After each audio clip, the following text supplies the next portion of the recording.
এই দেশে আওয়ামী লীগ ৮ টাকা কেজি চাল দিবে, এরকম একটা আলোচনা ছিল 2008-এর নির্বাচনে। 80 টাকায়ও দিতে পারে নাই। 80 টাকাও দিতে পারে নাই। যাই হোক, এখন বিএনপি যদি বলে তাদের নির্বাচনী ঘোষণায় যে আমরা 10 টাকা কেজি দিব, এটা আসলে পসিবল না। এই গাল গল্প মানুষ এখন আর গ্রহণ করবে না। এখন নতুন কিছু ভাবতে হবে। এই দেশের মানুষ এখন অনেক বেশি সচেতন, রাজনীতি সচেতন, অর্থনীতি সচেতন, তারা বিশ্ব সম্পর্কে অনেক বেশি ওয়াকিবহাল। তারা এখন অনেক দেশের খবর রাখে। তারা আমরা কতটা আসলে কোন খাতে স্বয়ংসম্পূর্ণ। আপনি দেখেন আজকে আলুর বাজার 18 থেকে 20 টাকা, পেঁয়াজ 40 টাকা। আপনি জানেন আমি বেগুন কিনেছি, লম্বা বেগুন, রমজানের আগের দিন আমার নেত্রকোনায় 10 টাকা কেজি। টমেটো কিনেছি 10 টাকা কেজি। আর ঢাকার বাজারে সেটা 30, 40, 50-এর মধ্যে। হ্যাঁ, রাইট। এটা কি কোনো সরকার করেছে? এটা কোনো সরকার করেনি। প্রিয় দর্শক, রাজনীতির অঙ্গনে নতুন একটি নাম আসলে তারা রাজনীতিতে কতটা ইতিবাচক ভূমিকা রাখতে পারবে, এবং এই নিয়ে আমাদের জনগণ কিন্তু বিভিন্ন রকম প্রতিক্রিয়া দিয়েছে, যেটাকে আমরা বলি মিশ্র প্রতিক্রিয়া। কেউ স্বাগত জানিয়েছে, কেউ মনে করছে যে ছাত্রদের রাজনীতিতে আসা ঠিক হয়নি, আবার কেউ বলছে তাদের যে পছন্দের দল ছিল বিভিন্ন দলে তারা যেতে পারত, ইত্যাদি রকম আলোচনা সমালোচনা। সেসব বিষয় নিয়ে আজকে আমরা কথা বলবো। যথারীতি আমাদের সঙ্গে রয়েছেন সাংবাদিক এবং রাজনীতি বিশ্লেষক আকরাম। আকরাম, আপনাকে স্বাগত জানাচ্ছি। রাজনীতিতে তারা নতুন, দল যেমন নতুন, এবং যারা সংগঠক তারা ইয়াং, তরুণ। কি হতে যাচ্ছে আমাদের রাজনীতিতে? এটা না প্রথমে ভাবতে গেলে একটা দেশের জন্য আসলে মঙ্গলজনক, এটা একটা শুভ লক্ষণ। প্রথমত আমি একটা কথা বলতে চাই, সেটা হচ্ছে আমরা বারবার বলা বলি করছি যে ছাত্রদের রাজনৈতিক দল, ছাত্রদের রাজনৈতিক দল। যারা এই মুহূর্তে আসলে বিভিন্ন কমিটিতে আছে তারা কিন্তু অনেক আগেই তাদের পড়াশোনা শেষ করেছে, কাজে তারা এখন আর ছাত্র না সরাসরি কেউ। প্রত্যেকেই কর্মজীবনের সঙ্গে তারা অনেকেই জড়িত রয়েছেন, অনেকেরই অভিজ্ঞতা হয়েছে নানান ধরনের। তারা অনেকেই ছাত্র শক্তি নামে বিভিন্ন ছাত্র সংগঠন থেকে তারা আসছে। এই যে বড় প্ল্যাটফর্মটা তাদের জন্য একেবারে নতুন, কিন্তু এর আগে তারা ছোট ছোট প্ল্যাটফর্মে কিন্তু কাজ করেছে, তাদের ছোটখাটো অভিজ্ঞতা আছে। এর মধ্যে একজনের আবার সরকার চালানোরও 6 মাসের অভিজ্ঞতা আছে, জনাব নাহিদ ইসলাম, যিনি এই কমিটির প্রধান। তো এখন ব্যাপারটা হচ্ছে কি, ভোটের রাজনীতি নিয়ে আমরা বারবার একটু ভিন্ন রকম অবস্থা আমরা দেখি। আমাদের দেশের যে কালচারটা এখনো আসলে রাজনৈতিক বলয়ের উপর নির্ভর করে। আমাদের এখানে অর্থের অনেক খেলা হয়, আমাদের এখানে প্রতীকের একটা বড় ব্যাপার রয়েছে। সবকিছু মিলে আসলে ব্যাপারটা একটু অন্যরকম। আপনি যেমনটা বলছিলেন যে বড় রাজনৈতিক দলগুলোর সঙ্গে তাদের বোঝাপড়া হয়নি, বা বড় রাজনৈতিক দলগুলোর তারা যেতে পারতো। দেখেন তারা যে বার্তাটা দিতে চাচ্ছে, তারা যে মেসেজটা দিচ্ছে, সেটা হচ্ছে এই যে 5ই আগস্ট 2024-এর আগের যে ঘটনাগুলো, বৈষম্য বিরোধী ছাত্র আন্দোলন থেকে তাদের যে আসলে ন্যাশনাল লেভেলে আসার যে খেলাটা শুরু হয়েছে, এইটা আমি যদি একটু উদাহরণ টেনে বলি যে হাসনাত আবদুল্লাহ সেই বিশ্ববিদ্যালয়ের ছাত্র থাকা অবস্থাতে, আপনি জানেন যে ঢাকা বিশ্ববিদ্যালয়ের অ্যাডমিনিস্ট্রেশনে একটা প্রচলিত কথা রয়েছে যে লাঞ্চের পরে আসেন। যে কোনো কাজে আপনি যাবেন সেটা বলবে যে লাঞ্চের পরে আসেন। হাসনাত আবদুল্লাহ কিন্তু সেই সময় এটার প্রতিবাদ করেছিল। হ্যাঁ, কাজে তার জন্য প্রতিবাদী যুবক সে, এটা আসলে প্রমাণিত। এবং আপনি দেখেছেন যে এই গত কয়েক মাসে যতগুলো আন্দোলন হয়েছে, রাইট। প্রত্যেকটা আন্দোলনে কিন্তু হাসনাত আবদুল্লাহ সরাসরি ফেস করেছে, এবং সেখানে ফেস করতে গিয়ে তাকে লাঞ্ছনার শিকারও কিন্তু হতে হয়েছে। তাই বলে কিন্তু সে থেমে থাকেনি। এটা একটা নেতার বা দায়িত্বশীল মানুষের যে আমরা ইতিবাচক যে গুণগুলো আমরা দেখতে চাই, এটা হাসনাত আবদুল্লাহ বারবার প্রমাণ করেছে। অর্থাৎ সাহসী নির্ভীকতা, এটা আমরা তার মধ্যে দেখেছি। আপনি মানুষের জন্য কাজ করতে যাবেন বৃহৎ পরিসরে, আপনি লাঞ্ছিত হবেন, এটা খুবই স্বাভাবিক। 1000 লোকের মধ্যে 10টা লোক আপনাকে অপছন্দ করতেই পারে, বিশৃঙ্খলা সৃষ্টিকারী থাকবেই, আপনি তো তাদেরকে মেরে ফেলতে পারবেন না। এবং তাদের ভয়ে আপনি যদি পথ থেকে সরে যান, তাহলে তো পথ আপনি ঠিক করতে পারবেন না। রাইট। একজন নেতার এই গুণাবলীগুলো থাকা উচিত, যেটা শেখ মুজিবের ছিল। তিনি বারবার কারাবরণ করেছেন, বারবার লাঞ্ছনার শিকার হয়েছেন। পৈতৃক সূত্রে শেখ মুজিব অনেক ভালো সম্পত্তির মালিক ছিলেন, এবং বিয়ে করার পরে ফজিলাতুন্নেসা মুজিবকে সেখান থেকেও তিনি বেশ কিছু সম্পত্তি পেয়েছিলেন। তার দিন কিন্তু ভালোই আরামায়েশে চলে যেতে পারতো। বাবা সরকারি চাকরিজীবী ছিলেন, গলা ভরা ধান ছিল সেই সময়, কিন্তু তিনি চেষ্টা করেননি। মানুষের জন্য তিনি কাজ করার চেষ্টা করেছেন। এখন মানুষের জন্য কাজ করতে গেলে আপনি তো বারবার লাঞ্ছনা বঞ্চনা এগুলো শিকার হবে। এগুলো আসলে জীবনের ক্ষুদ্র একটা অংশ। এখন মূল ব্যাখ্যাটা হচ্ছে যে তারা যে আসলে এই যে মানিক মিয়া এভিনিউ যে বিশাল জনসমাগমের আওয়াজ দিয়ে তারা যে আসলে কাজটা করেছে, তারা যে পার্টি ঘোষণা করেছে, সেটার আসলে আয়োজনটা খুব সুন্দর ছিল, ইউনিক ছিল। সবাই এটার প্রশংসা করেছে। মঞ্চে কোনো চেয়ার তারা রাখেনি, তারা সবাই হচ্ছে গা ঘেঁষাঘেঁষি করে বসেছে একেবারেই প্ল্যাটফর্মের মতো। যেমন টিএসসি কেন্দ্রিক যে সংগঠনগুলো আছে, আপনি জি জি অভিজ্ঞ, সেখানে কিন্তু কার্পেট বেছানো থাকে বা ফ্লোরে অনেকে বসে কিন্তু কবিতা চর্চা করে। রাইট। থিয়েটার গুলো যে হয় সেখানে কিন্তু আসলে চেয়ার টেবিল থাকে না, সবাই এভাবেই আসলে হয়, এবং তারা সেই ধাঁচেই কিন্তু নিজেদেরকে আবির্ভূত করেছে রাজনৈতিক অঙ্গনে। এটা একটা ইতিবাচক দিক। তবে দেখতে হবে কি যে এখানে কি পরিমাণ লোক ছিল এবং কোন বয়সের লোকগুলো ছিল, এটা একটা বড় ব্যাপার। এবং ইতিবাচক রেসপন্সটা আসলে কেমন, তারা কতটুকু বলটা ভাঙতে পারে।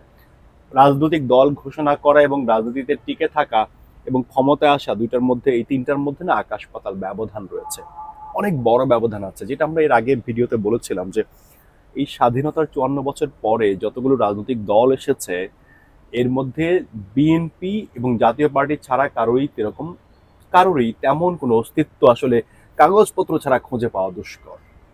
এর মধ্যে জাতীয় পার্টির অবস্থা প্রায় বিলীন হওয়ার পথে। এরপরেও তাদের একটা স্বৈরাচারী ট্যাগ ছিল। আওয়ামী লীগকে যদি আপনি বাদও রাখেন, আওয়ামী লীগের ইতিহাস অনেক লম্বা, স্বাধীনতার আগের ইতিহাস। কিন্তু স্বাধীনতার পরের ইতিহাসে যারা আসছে, এই নতুন করে আবার ধরেন গিয়ে এই যে নুরু দল করেছে, এবি পার্টি হয়েছে, এগুলো আসলে অনেকেই ধরেন, নুরুকে সবাই চিনে, এটা ঠিক আছে। নুরু তার জীবনে অনেক পরিশ্রম সে করেছে, অনেক মার সে খেয়েছে, অনেক লাত্তি গুতা সে খেয়েছে, ছেলেটা পরিশ্রম করেছে, এটা স্বীকার করতে হবে বারবার। এবং শেষ এমন হয়েছিল যে আপনি নিশ্চয়ই খেয়াল আছে আপনার, যে তাকে লাস্ট যখন এই জুলাইয়ে অ্যারেস্ট করা হয়, তখন কিন্তু মানে এটাকে চ্যাং দোলা করে নিয়ে যাচ্ছিল। তার স্ত্রী বারবার বলছিল যে নুরুকে এবার ছেড়ে দেন, বাঁচতে দেন, আর কোনোদিন সে রাজনীতি করবে না। এই পর্যায়ের মধ্যে দিয়ে নুরু কিন্তু গিয়েছে, যদিও নুরুর দলও ভেঙে চড়ে মোটামুটি খান খান অবস্থা, এখন একটা অবস্থায় মোটামুটি আসছে এরা। তো গণতান্ত্রিক অবস্থানে এরাও এখনো ফেস করেনি, কিন্তু তো কেমন হবে না হবে সেটা আসলে সময়ে বলে দিতে পারে আর কি। আকরাম, অনেকে মনে করছেন, আমার ব্যক্তিগত কথা না, যে বিএনপি জামাতের মতো জাতীয় নাগরিক পার্টি ভূমিকা রাখবে। আসলে আপনি সম্ভাবনা কতখানি দেখছেন? সম্ভাবনা যে নেই এটা আসলে এক বাক্যে আপনি বলতে পারেন না। কারণ কি জানেন, যে এই দেশে একটা শ্রেণী বা একটা অংশ কিন্তু তারা বারবার চাইতো যে আমরা এই দুইটাকে বাদ দিয়ে তৃতীয় কাউকে চাই। এইটা একটা বড় অংশ কিন্তু আছে আমাদের দেশে, যে আমরা নতুন কাউকে চাই, আমরা তৃতীয় কাউকে চাই। কারো বাবার সম্পত্তি, কারো স্বামীর সম্পত্তি, এইগুলো থেকে আমরা বাইরে আসতে চাই। এইটার কিন্তু একটা বড় অংশ বাংলাদেশে আছে, নীরব ভোট। এই ভোটটাকে তারা কতটুকু ক্যাশ করতে পারে, এটা একটা বড় ব্যাপার। এবং নতুন যে ভোটার হয়েছে 18 লক্ষ বা আরো বাড়বে, সেটা জুন পর্যন্ত সেটা যাবে, এক্সটেনশন করা হয়েছে। আজকে ভোটার দিবসে সেই ঘোষণাটা আসছে। তো এখানে একটা ভোটের অংশ আরো কিছু বাড়বে। তো বাড়লে তারা কতটা আসলে তারা ক্যাশ করতে পারে, সেটা একটা বড় ব্যাপার। এখানে চ্যালেঞ্জটা এই জায়গাতেই আর কি। তারা যে একেবারে বিচ্ছিন্ন হয়ে যাবে, বিষয়টা আমি এভাবে দেখছি না। কারণ তাদেরও নিজস্ব কিছু, তাদের তো কিছু পরিবার আছে, আছে না? অবশ্যই। পরিবার আছে, তাদের কিছু বন্ধু আছে, তাদের কিছু ফ্যান ফলোয়ার আছে। তো আবার যারা হচ্ছে এই বিএনপি আওয়ামী লীগকে পছন্দ করে না, সেখানে একটা বড় অংশ কিন্তু আছে। তো এটাকে তারা কতটুকু ক্যাশ করতে পারে, সেটা হচ্ছে একটা বড় চ্যালেঞ্জ। বাংলাদেশের রাজনীতিতে জনসাধারণের কাছে একটি কথা শোনা যায় যে দুই নারী নেতৃত্ব চাই না, চাই না। এটা আমাদের ছোটবেলা থেকেও শুনে আসছি। আসলে এর বিকল্প কিন্তু কখনো তৈরি হয়নি। তো এখন কি জামাত বা জাতীয় নাগরিক পার্টির কোনো সম্ভাবনা সেদিকে যেতে পারে? ব্যাপারটা হচ্ছে কি, যে তৃতীয় শক্তি তৈরি হয়নি, বিষয়টা এরকম না। তারা ওই রকম ভাবে নিজেদেরকে আসলে রান করতে পারেনি। আপনি দেখেন, জামাত কিন্তু ছিল, জামাত কিন্তু আজকের রাজনৈতিক দল না, জামাতের বয়সও কিন্তু অনেক। এরপর জাতীয় পার্টির কথা আপনি যদি বলেন, তো তারা তৃতীয় শক্তি, চতুর্থ শক্তি পর্যন্ত ছিল। নারী নেতৃত্বের বাইরে গিয়ে তারা নিজেদেরকে ওইরকম ভাবে আসলে স্ট্যান্ড করতে পারেনি। তারা আসলে জনগণের কাছে ততটা পৌঁছাতে পারেনি। এটা তাদের রাজনৈতিক ব্যর্থতা। এবং অনেকেই বলে যে এখন যেটা সারা বাংলাদেশে জামাত যেভাবে চষে বেড়াচ্ছে, এক বড় ভাই বলতেছিল যে জামাত হচ্ছে অনেকটা আর্জেন্টিনার ফুটবল টিমের মতো। হ্যাঁ, লিগে ভালো খেলে, ছোট ছোট টুর্নামেন্টগুলো ভালো খেলে, সারা মাঠ চষে বেড়ায়, কিন্তু ওয়ার্ল্ড কাপে গিয়ে না গোল দিতে পারে না। আচ্ছা, এখানে একটা কথা বলি যে ডাক্তার শফিকুর রহমান তার কিন্তু অনেক ফ্যান ফলোয়ার্স তৈরি হয়েছে। আপনি যেহেতু আর্জেন্টিনার কথা নিয়ে আসলেন, মেসিকে কিন্তু অনেকে পছন্দ করে। হ্যাঁ, আহ, ব্যাপারটা কি এরকম কিনা, কি বলবেন? না, আপনি দেখেন এককভাবে 11 জনের একটা টিমে এককভাবে খেলে তো আপনি কিছু করতে পারবেন না। এককভাবে সাকিব আল হাসান বাংলাদেশের জন্য বড় পোস্টার, ঠিক আছে, কিন্তু এককভাবে তো কিছু না ভাই। রাজনীতি হচ্ছে একটা টিম, তাই না? তো এবং জনগণের আসলে মুড যে কি পরিমাণ সুইচ করে আপনি দেখেছেন তো, যে সাকিব আল হাসান যখন ভালো করে মাথায় তুলে নাচে, হুম। যখনই সাকিব কোনো না কারণে সামহাও খারাপ করে, ওই লোকটাই, ওই দর্শকটাই নগদে সাকিব আল হাসানের 14 গোষ্ঠী তুলে গালিগালাজ করে। এখন জনগণ বা দর্শক বা ফ্যান ফলোয়ার, এটা একটা বড় ব্যাপার। এখানে ব্যাপারটা হচ্ছে কি, যে নিজস্ব ভোট ব্যাংক কার কতটুকু আছে। আওয়ামী লীগের একটা স্টক ভোট ব্যাংক আছে, বিএনপির একটা নিজস্ব স্টক ভোট ব্যাংক আছে, এবং সেটা সংখ্যা অনেক বড়। তারা যে কোনো একদিকে গেলে কিন্তু সরকার গঠন করে ফেলতে পারে, নির্বাচনের মোড় ঘুরিয়ে দিতে পারে। এটা একটা বড় ব্যাপার। হ্যাঁ, ডুবিয়ে দিতে পারে চাইলে কাউকে। আপনি ধরেন মানে যদি পদ্মায় লঞ্চ ডুবাইতে হয়, জাহাজ ডুবাইতে হয়, তাহলে যে পরিমাণ ঘূর্ণিঝড় দরকার সে পরিমাণ ঘূর্ণিঝড় তো আপনি গ্রামের ছোটখাটো নদীতে হবে না। এখন ব্যাপারটা হচ্ছে কি, যে জামাত তাদেরও নিজস্ব একটা ফ্যান ফলোয়ার আছে, কিন্তু সেটা পার্সেন্টেজে কম, সেটা অর্ধেকেরও কম। যেটা বিএনপির আছে, যেটা আওয়ামী লীগের আছে, তার অর্ধেকেরও কম জামাতের। এটা দিয়ে চাইলেই খুব একটা বড় ধরনের জোয়ার বা ভাটা তারা তৈরি করতে পারবে না। এখন এই সুযোগটা কাজে লাগাতে হবে হচ্ছে ছাত্রদের। তাদের যদি আমি ধরে নেই যে তাদের এখন বর্তমানে আমি যদি 5 ধরে নেই অবস্থান, 100-র মধ্যে 5, 30 আওয়ামী লীগের আছে, 30 বিএনপির আছে, জামাতের ধরলাম 10 আছে, জামাতের সংখ্যা আরো কম ছিল, আমি ধরে নিলাম 10, তাহলে কত চলে গেল? 70 চলে গেল, 70 চলে গেল। এরপর নিচে আরো কিন্তু বাম, ডান, উত্তর, দক্ষিণ অনেক দল কিন্তু অনেক আছে। আছে। তাদেরকে আপনি 2, 4, 5 করে দিবেন না? এখন আপনি দেখেন এই 5, 5, 5, 5 যারা আছে তারা যদি সবাই মিলে একও হয়, তাহলে হয় 30, তাও হয় 30। কিন্তু এর মধ্যে জাতীয় পার্টির একটা অবস্থান আছে এই 5-এ। এরপরে আপনার ধরেন রাশেদ খান ম্যাননের দল আছে, হাসানুল হক ইনুর দল আছে। এরা চাইলে ছাত্রদের সঙ্গে কিন্তু আসবে না, তাদেরকে আনতে পারবে না। এরা কিন্তু আবার একটু অন্য লাইনের খেলে। এবার ধরেন গিয়ে তাও ওই হিসাব করলেও কিন্তু খুব একটা ভালো পজিশন আমরা এখনো দেখতে পাচ্ছি না। এখন তাদের কাজ হতো বিএনপি থেকে কতটুকু ভাঙতে পারে, জামাত থেকে কতটুকু ভাঙতে পারে, আওয়ামী লীগ থেকে কতটুকু তারা ছিনিয়ে আনতে পারে বা অর্জন করতে পারে, এবং নিজেরা কতটুকু বলয় তৈরি করতে পারে। এটা একটা অনেক বড় চ্যালেঞ্জ মানে নির্বাচনের মাঠে। আবার অনেকে বলা বলি করছে যে উনাদের আসলে নির্বাচনের খুব একটা টার্গেট টুর্গেট কিছু একটা নাই। যখন এই আন্দোলনটার যে ফলাফলটা শেষ হবে, অর্থাৎ অন্তর্বর্তী সরকারের যখন মেয়াদ শেষ হবে একটা নির্বাচনের মাধ্যমে, তখন তো প্রফেসর ইউনূসের তো বিশ্বের যে কোনো জায়গায় হচ্ছে গিয়ে নিরাপদ আবাসস্থল হতে পারে বা হবে। এর মধ্যে অনেকেই দেশের বাইরে যাওয়ার ট্রাই করবে, অনেকেই দেশে থাকবে। টিকে থাকার জন্য ফিউচারে তারা ব্যক্তির থেকে সংগঠন হয়েছে। এটা অনেকে আবার এটাও বলছে যে ক্ষমতায় আসাটা এদের আসলে মূল টার্গেট না। যখন এরা একটা রাজনৈতিক দল হিসেবে কাজ করবে তখন এরা লোকাল কিছু সাপোর্ট পাবে এবং ইন্টারন্যাশনাল কিছু সাপোর্ট তাদের তৈরি হবে রাজনৈতিক দল হিসেবে তখন। আর হাসনাত আবদুল্লাহ বলেন, সার্জিস আলম বলেন, এরা কেউ আসলে ব্যক্তি থাকবে না, এরা তখন প্রত্যেকেই হবে রাজনৈতিক দলের একটা অংশ। তখন ব্যাপারটা ইন্টারন্যাশনালি হবে। এটা আবার অনেকেই বলছেন। এখন এক একজন মানুষের এক এক রকম ধারণা আর কি। এখন সার্জিস আলম বা হাসনাত আবদুল্লাহ এরা উত্তর দক্ষিণে ভাগ করে সংগঠক হিসেবে দায়িত্ব নিয়েছে। এরা খুব তাড়াতাড়ি সফর ঘোষণা করবে, বিভিন্ন জায়গায় এরা যাওয়ার চেষ্টা করবে। আমি এদের একটা রোস্টার দেখলাম, তো সেখানে গেলে কতটুকু রেসপন্স পায় সেটা হচ্ছে দেখার ব্যাপার, এবং নির্বাচনের আগে কতটুকু তারা নিজেদেরকে জাহির করতে পারে। এখানে আবার প্রশ্ন উঠছে এরা নির্বাচন করার জন্য টাকা পাচ্ছে কোথায়। আবার এদের মধ্যে অনেকেই আবার কমিটি নিয়ে ঝামেলা হচ্ছে, কমিটির মধ্যে নাকি সমকামী চলে আসছে, এগুলো নিয়েও বিতর্ক হচ্ছে। নানান এই সবগুলোকে ফেস করতে হবে। ফেস করে নিজেকে কত টাকা জাহির করতে পারবে, এই প্রজন্ম হিসেবে নতুন একটা শক্তিকে আসলে কিছু মানুষ ওয়েলকাম করছে, এটা সত্যি। এবং তারা কতটা প্রমাণ করতে পারবে সেই জায়গাটা দেখার ব্যাপার। অনেকের ধারণা ছিল যে ছাত্রদের নতুন দল আসবে, তারা এন্টি ইন্ডিয়ান থাকবে, এন্টি হাসিনা থাকবে, এবং এখানে যারা ভোট দিবে বা এগুলোর সঙ্গে যারা যুক্ত হবে তারা এরকমই থাকবে তাদের মন মানসিকতা। এবং যেহেতু বাংলাদেশ মুসলিম বেশি, তো সেক্ষেত্রে এর একটা জাগরণ থাকবে, ইসলামিক একটা জাগরণও থাকবে, এমন অনেকের ধারণা ছিল। তো সেক্ষেত্রে এই যে সমকামী বা ইত্যাদি বিষয়গুলো যুক্ত হয়েছে, অন্তত কথা হচ্ছে, এটা কতটা নেতিবাচক প্রভাব ফেলতে পারে?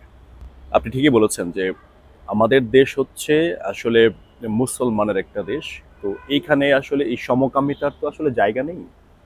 এরপরেও যেগুলো হচ্ছে না তা কিন্তু না, এগুলো হচ্ছে। এখন রাজনীতিতে হয় কি যে অনেক ব্যাপার আমরা পছন্দ করি না, অনেক ব্যক্তিকে আমরা পছন্দ করি না, অনেক সংগঠনকে আমরা পছন্দ করি না। এই দেশে অনেক ভণ্ড পীরের আস্তানা আছে, হুম। অনেক। আপনি জানেন নিশ্চয়। এই পীরের আস্তানাগুলোকে আমরা সবাই বকা দিই, গালি দিই, অপছন্দ করি। কিন্তু এদেরকে আবার লালন করছে কোনো রাজনৈতিক দল, কারণ এদের একটা বড় ফ্যান ফলোয়ার আছে ভোটের মাঠে। হ্যাঁ, এই সমকামীদের, আমাদের মতো দেশ থেকে সমকামীদেরকে নির্মূল করা উচিত।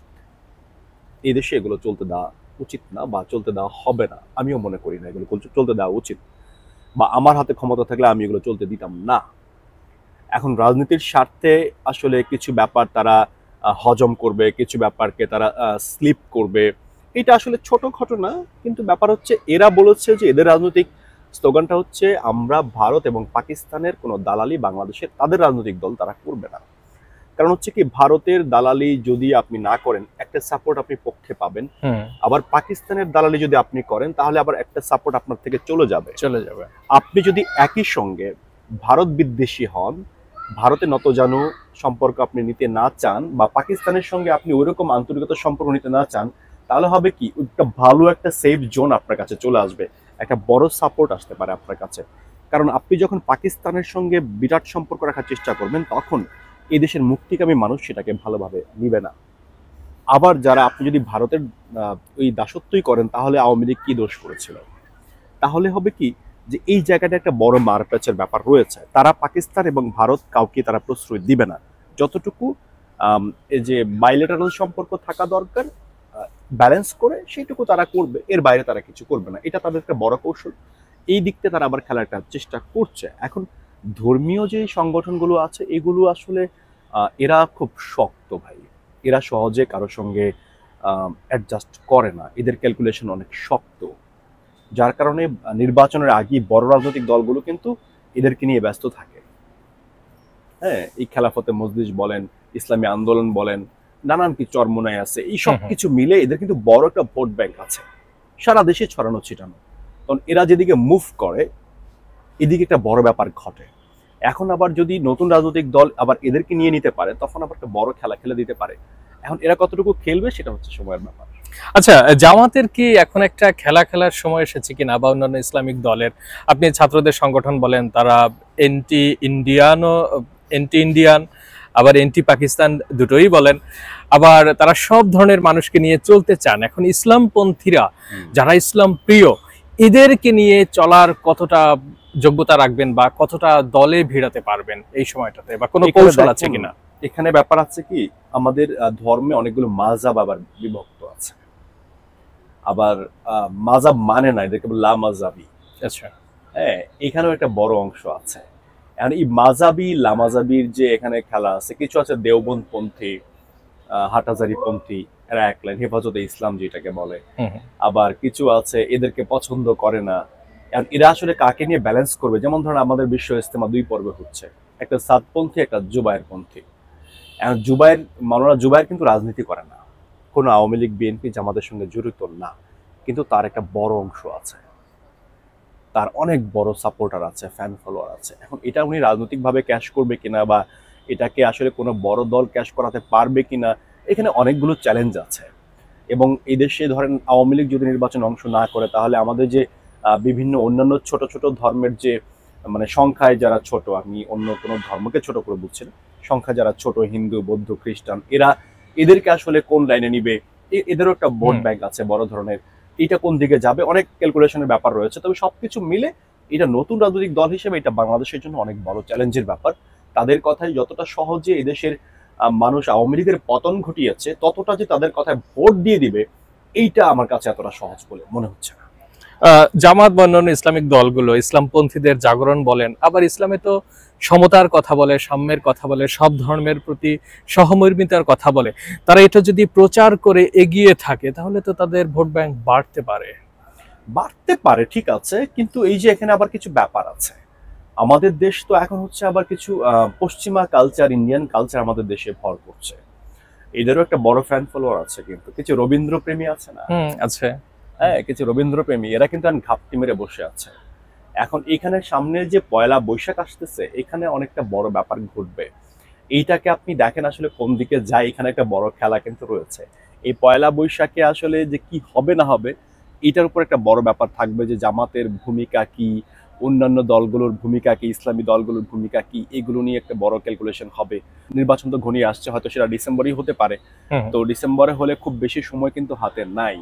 তো অনেক ক্যালকুলেশন কিন্তু এখানে হতে থাকবে, যে জামাত আসলে কোন দিকে যাবে, অন্যান্য দলগুলো কোন দিকে যাবে।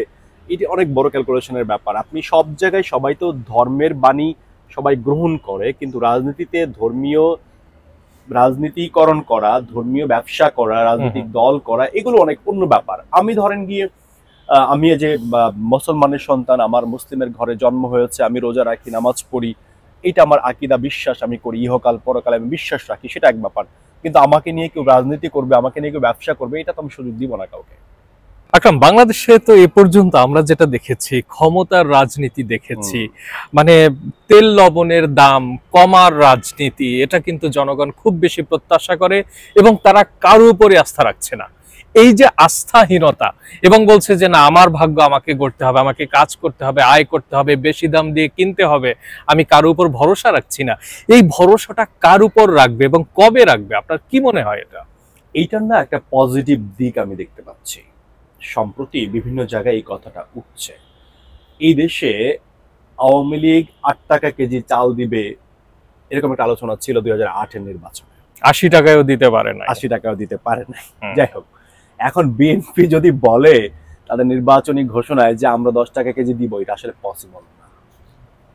এগুলো হচ্ছে মানে গাল গপ্প এক ধরনের। এই গাল গল্প মানুষ এখন আর গ্রহণ করবে না। এখন নতুন কিছু ভাবতে হবে। এই দেশের মানুষ এখন অনেক বেশি সচেতন, রাজনীতি সচেতন, অর্থনীতি সচেতন, তারা বিশ্ব সম্পর্কে অনেক বেশি ওয়াকিবহাল। তারা এখন অনেক দেশের খবর রাখে। তারা আমরা কতটা আসলে কোন খাতে স্বয়ংসম্পূর্ণ, আপনি দেখেন আজকে আলুর বাজার 18 থেকে 20 টাকা, পেঁয়াজ 40 টাকা। আপনি জানেন আমি বেগুন কিনেছি, লম্বা বেগুন, রমজানের আগের দিন আমার নেত্রকোনায় 10 টাকা কেজি। টমেটো কিনেছি 10 টাকা কেজি। আর ঢাকার বাজারে সেটা 30, 40, 50-এর মধ্যে। এটা কি কোনো সরকার করেছে? এটা কোনো সরকার করেনি। এটা হচ্ছে আমাদের দেশে কতটা উৎপাদন হবে এটার উপর নির্ভর করবে, এবং কতটা প্রাকৃতিক দুর্যোগ থেকে আমরা বাঁচতে পারবো সেটার উপর নির্ভর করবে। পাশাপাশি কতটা সুষম বন্টন হচ্ছে সেটার উপর নির্ভর করবে। অর্থাৎ কতটা ম্যানেজ হবে, কতটা স্টক বাণিজ্য কমাতে পারবে সরকার, যে সরকারই আসুক। মানে যদি কোনো সরকার জনগণের প্রতি আন্তরিক থাকে, যদি কোনো সরকার ব্যবসায়ীদের দলদাস হয়ে না যায়, যদি কোনো সরকারের মধ্যে নিজেরাই বিজনেসম্যান না হয়ে ওঠে, তাহলে সেটা সম্ভব। কিন্তু আমাদের দেশে জমি কমছে প্রতিনিয়ত, উৎপাদন কমছে, প্রাকৃতিক দুর্যোগ বাড়ছে, আমার প্রতিদিন লক্ষ লক্ষ মানুষ বাড়ছে। তো আমি চাইলেই তো অনেক কিছুর দাম কমাতে পারবো না, আমি তো একটা আমদানি নির্ভর দেশ। তো কারা আসলে সেটার আসলে মেধা সত্যটা মানুষের প্রতি কাজে লাগাবে, মানুষের কল্যাণে কাজে লাগাবে, সেটা হচ্ছে গুরুত্বপূর্ণ। এখন বিএনপি আওয়ামী লীগকে মানুষ দেখেছে, নতুন তারা কিভাবে সেটা মানুষকে ম্যানেজ করবে। এবং তবে এটা সত্যি যে মানুষকে 6-9 দিয়ে বুঝিয়ে আর কিছু এই দেশে করা সম্ভব না। আকরাম, আপনার খুবই ব্যক্তিগত একটি বিষয় আমি জানি, আপনি প্রতিদিন একটি করে লেবু খান। এখন লেবুর হালি 80 টাকা। আমি গত রাত পর্যন্ত লেবু খেয়েছি এবং আমি প্ল্যান করেছি, আমি দেখছি আমার পকেটের সঙ্গে যে সম্পর্ক, লেবু মনে হয় খাওয়া আমার পক্ষে আর সম্ভব না। আমি খুবই লেবু প্রিয় মানুষ। এখন লেবুর হালি 80 টাকা, 100 টাকা। তো ভাই আমি প্রতিদিন 25 টাকা দিয়ে 1 পিস লেবু খাওয়ার মতো আমার অর্থনৈতিক সামর্থ্য এখন নাই, আমি সেটা পারবো না। এই যে দেখছেন রমজানে প্রতি বছর সবকিছুর দাম বাড়ছে। হ্যাঁ, রমজানে অনেক কিছুর চাহিদা বাড়ে, সেক্ষেত্রে কিছু দাম বাড়তে পারে। এজন্য তো 20 টাকার জিনিস 80 টাকা হতে পারে না। গত 15 দিন আগে যে লেবু ছিল 20 টাকা, সেই লেবু এখন 80 টাকা কিভাবে হয়?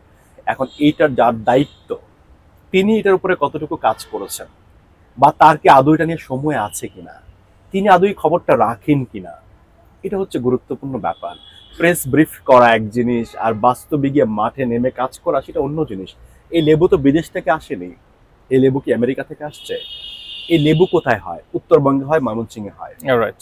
কুষ্টিয়া টুষ্টিয়া এইসব উঁচু অঞ্চলগুলোতে লেবু হয়। তো এই লেবুগুলো তো ওখান থেকেই আসছে। তো একবার কি গিয়ে খোঁজ করেছে যে 80 টাকা যে হচ্ছে সেটা কি কৃষক এটার দাম বাড়িয়েছে নাকি মধ্যস্বত্ব ভোগী বাড়িয়েছে? এটার একটা প্রমাণ হওয়া উচিত না? যদি আমার দেশে কৃষক পায় তাহলে আমার কষ্ট হলেও আপত্তি নেই, তার দরকার আছে।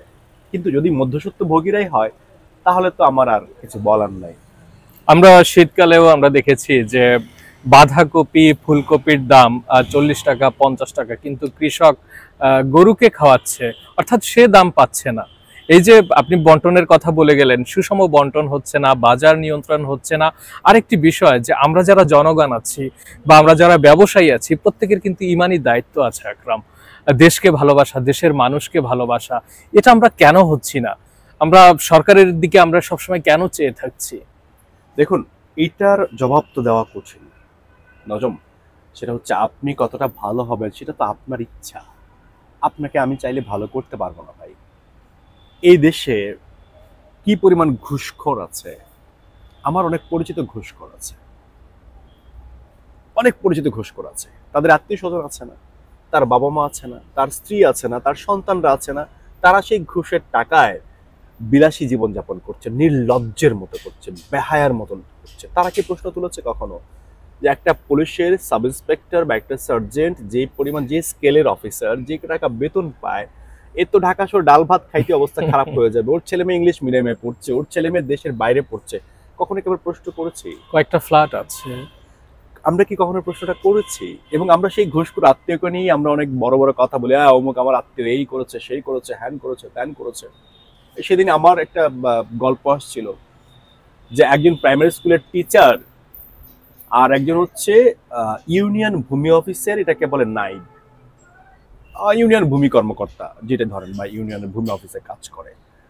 তো দুইটা প্রস্তাব আসছে একজনের মেয়ের বিয়ে দেওয়ার জন্য। মেয়ের বাবা সেই ভূমি অফিসের যে কর্মচারী তাকে হচ্ছে পছন্দ করেছে, প্রাইমারি স্কুলের টিচারকে পছন্দ করেনি। তা বলছি এটা আপনি কি করলেন? বলে আপনার মেয়ে শিক্ষকের বউ হইতে পারতো। বলে ধরে বেটা, শিক্ষকের বেতন কয় টাকা? 16 থেকে 20,000 টাকা। আমার মেয়ে না খায় মারা যাবে। ও ছোট কর্মচারী হোক, ভূমি অফিসের, অসুবিধা কি? তো মাল্য তো আছে। তা এখন সমাজ ওইদিকে চলে যাচ্ছে ভাই। এরা কারা? এরা আমাদের সমাজে বসবাস করছে।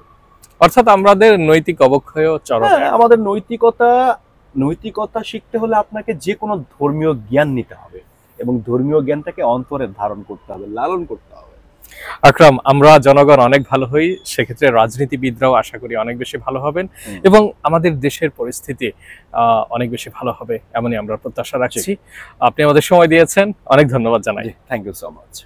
প্রিয় দর্শক, নির্বাচন আসবে, নির্বাচন আসছে এটা বলাই যায়, এবং রাজনৈতিক দলগুলো তারা মাঠে নেমে পড়েছে দল গোছানোর কাজে, ভোটারকে টানার কাজে। এগিয়ে যাচ্ছে আমাদের নির্বাচনের ট্রেন, আমরা এগিয়ে যাব একটি গণতান্ত্রিক বাংলাদেশের দিকে। ভালো থাকবেন সবাই। আসসালামু আলাইকুম।